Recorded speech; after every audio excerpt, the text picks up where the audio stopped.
A Nintendo Direct is upon us, and with it probably will come news of the latest Zelda game, The Legend of Zelda Tears of the Kingdom, the sequel to Breath of the Wild, one of my favorite games and one of my favorite Zelda games that I've ever played. And I feel like this is a very good opportunity to talk about open world games as a concept, and I want to use Breath of the Wild and Tears of the Kingdom as a springboard for this discussion. Because over the last, has it been almost a decade at this point? Open world games have gained massive popularity within the gaming scene. A lot of games have been trying to make their formula work and go from more linear style of their game design to an open world formula. And it's very hit or miss for me. This has led to a lot of oversaturation in the market, with games going open world that really don't need to be. So let's talk about what makes open world games so fun and compelling when they're done correctly, at least in my opinion. Your opinion may differ, and that's entirely fine. Leave a comment down below with what you look for in an open world game. But for me, Breath of the Wild really struck a chord way back when I first played it, and it just kind of pulled me in and refused to let go. I played this game as pretty much the only game I played for a few weeks. And I had this discussion on stream when I went to a zone called Silverloom in Xenoblade Chronicles X on the Wii U. Because the principles about why I love Xenoblade X's open world as the design philosophy, as well as Breath of the Wild, are very, very similar, if not identical. The open world itself is the game. The open world itself is the content from which everything else stems from. It is not just there as an excuse to elongate the time it takes you to go from activity A to B, because navigating the open world, experiencing the open world, listening to the open world, the ambient sounds, the music, finding things in the open world, doing quests there, finding activities, making your own adventure. The game is the open world, and the open world is the game. It's not just a checklist of to-do things where the open world itself feels like a glorified loading screen between the actual fun activities for you to accomplish, because the fun accomplishment and the fun activity for you to do in these games is the open world. And that is a philosophy that Xenoblade Chronicles X nailed down to a point, and Breath of the Wild did. And for this video, I want to really talk about Breath of the Wild and what I want to see when they go to Tears of the Kingdom. Why did Breath of the Wild work so well? Because in my opinion, they kept it simple. There's not all that many activities to actually do in terms of unique activities. There's a whole bunch of different mini games. You have cooking, you have those trials shrines you can find, you have Korok seeds, and you have quests. That's kind of it. You don't need a whole list of variable collectibles just to serve as a glorified fetch quest throughout the entirety of the game. Because the reason you go from point A to B is because you want to see points C, D, E, F, and G in between. Because you'll go in one direction, you'll pick a direction, say, hey, I want to go there. That looks cool. I want to go to that mountain over there. And then along the way, you may have a couple of decisions. Every moment in this game is a decision that you can consciously make. And that's what makes it compelling to me. And what is that choice and what is that decision you can make as the player? Do you want to go off the beaten path? Say, hey, I'm going to that mountain over there.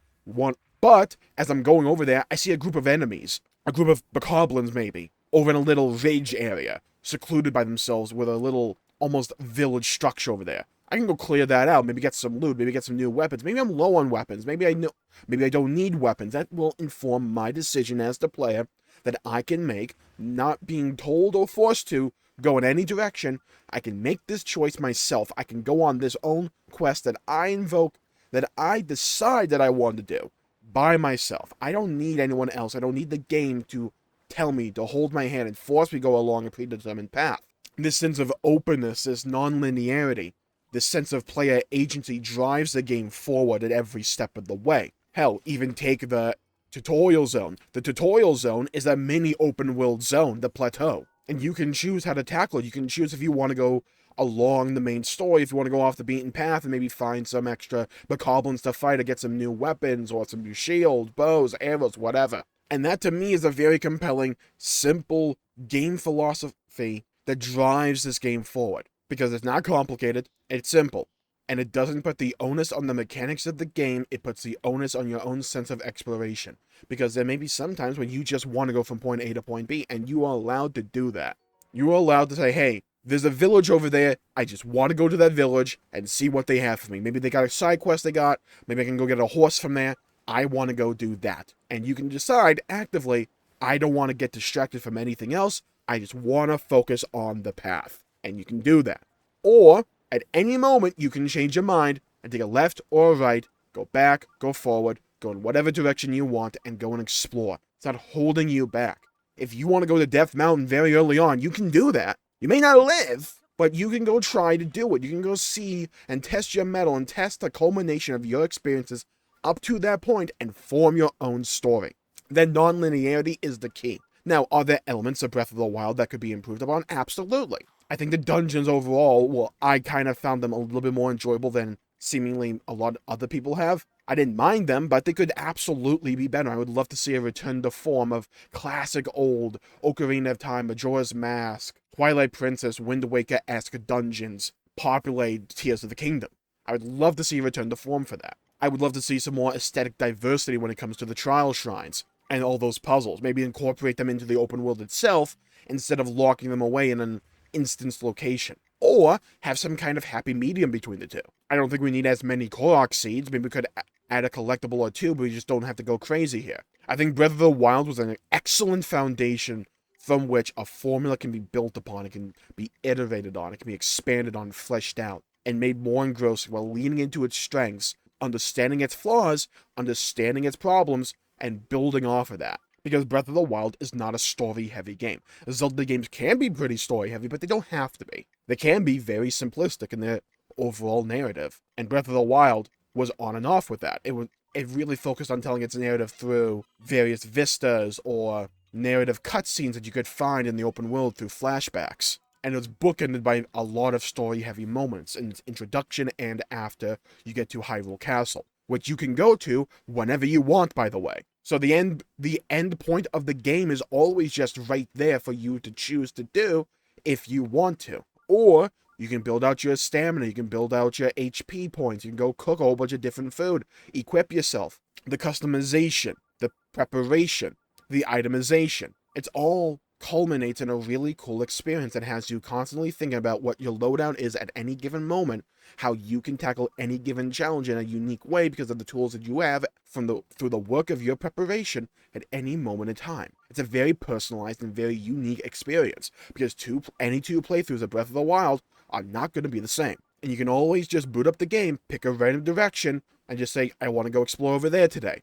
And you can probably find something new that you haven't discovered yet. The game has a ton of aesthetic diversity, whether it's through snowy mountains, or grassy plains, or giant ravines and canyons, or desert, or fiery Death Mountain, or the lake-filled fish place. There's a whole bunch of different places that you can choose to go to vary up the experience. And the Sheikah Slate is a very interesting idea to do that, because you have certain tools in your repertoire. It serves as this almost Swiss Army knife of tools you always have at your disposal that you can use to further interact with the world and change its environments. Oh, maybe, look, this one rock seems out of place. What if I change where it's going? Oh, wait a minute. I can knock this rock off this cliff, maybe try and do a little bit of bowling, a little bit of mini golf, and I can unlock a Korok seed if I land this rock in the right place. There's a bunch of natural, organic-looking puzzles in the open world that don't feel artificial, they don't feel gamified. They just feel cool and interesting when you discover them, because it forces you to pay attention to the open world itself. Because again, the core philosophical principle behind Breath of the Wild is that the game itself is the open world, and that the open world is the game itself, and that will not click for everybody. But for me, it absolutely did. I enjoyed Breath of the Wild. I loved Breath of the Wild. I adored Breath of the Wild. What do I want to see with Tears of the Kingdom? Like I said before, I would love to see a return to form of more classical Zelda-esque dungeon design philosophy. I really want to see how you navigate those floating islands. My biggest concern is that it'll be a little bit too linear, but if they can incorporate some mechanics from, say, Skyward Sword, when you're flying around on your giant sky chicken, going from the various islands, that could work. Or really expand on the paraglider. Expand on that idea. Have a bunch of wind tunnels that you can use and ride around on to navigate the sky zones. That could be really cool. There's a lot of different elements and a lot of different choices that they can make to make Tears of the Kingdom an even more enjoyable experience than Breath of the Wild. They can also just rest on their laurels and say, you know what, we're just going to have some sky continents. We don't need to really touch the formula all that much. It's a successful formula. Let's just push out even more of this formula. They can do that. They could also rebalance weapon durability if they want to. That was a big piece of criticism that was levied at this game at launch. Now, I feel that there is some merits to the weapon durability system in terms of how your loadout is constantly changing. And it's almost not asking, but almost ordering the player to go out and seek adventure to find new weapons to acquire. So any two play sessions are fundamentally different because the weapons and loadouts you have at any given moment are still completely different. I think there's some merit to that, but I do believe that weapon durability could be tuned up a bit so you don't have to constantly recycle through different weapons all that much, or at least as much as Breath of the Wild asks for you. You can up the power of the Master Sword, for instance. Make it feel more iconic and legendary for when you actually use the thing. There's lots of different things that they can choose to do with Tears of the Kingdom to not necessarily change the formula, but augment in such a way to lean on its strengths and reinforce its weaknesses so they could even have the chance to become strengths of the game.